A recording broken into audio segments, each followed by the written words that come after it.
Tenue du registre des obligations nominatives et signature des obligations au porteur. L'émission de valeurs mobilières, deuxième partie. Donc, s'agissant des obligations nominatives, il sera tenu au siège de la société un registre des obligations nominatives.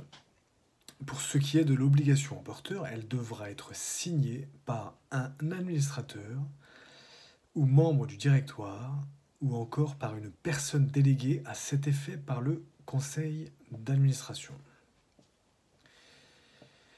ou le directoire.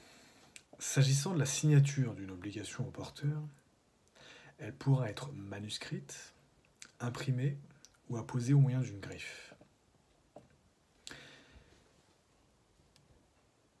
Pour aller plus loin, donc, l'article 470-1, alinéa 1 et 2 de la loi du 10 août 1915 sur les sociétés commerciales telles que modifiées.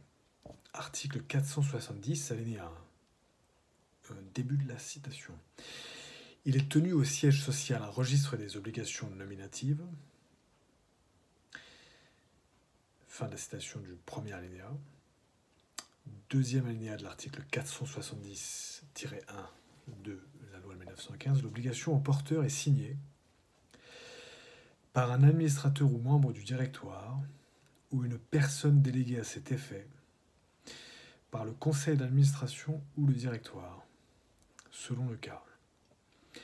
Sauf disposition contraire des statuts, la signature peut être soit manuscrite, soit imprimée, soit apposée au moyen d'une griffe. Article 470-1, alinéa 2, fin de la citation. Vous pouvez aussi vous reporter à notre article précédent qui commençait cette mini-série sur l'émission des obligations, qui était intitulé « Toutes sociétés peuvent-elles émettre des obligations et l'émission des valeurs mobilières ?» Première partie, petit 1. Voilà, et pour notre exposé de ce jour, il s'agissait donc de tenue du registre des obligations nominatives et signature des obligations au porteur, l'émission de valeurs mobilières, deuxième partie. Voilà. Bertrand Mariot, avocat à la Cour, à très bientôt.